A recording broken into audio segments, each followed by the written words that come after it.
Stop scrolling and check out the texture of this cookie. Imagine I made this cookie with jawar flour and my family was not even close to judge that this is not made with maida.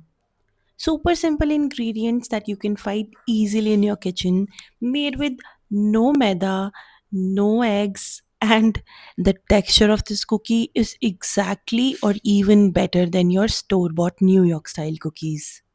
It is extremely important to chill the dough before baking because that will actually make a lot of difference. Each cookie weighs around 70 grams, and trust me, these are so chunky and loaded with hazelnuts and dark chocolate. Try minimum 75% dark chocolate because it tastes so Do good. Try this recipe and let me know in the comments how do you like it.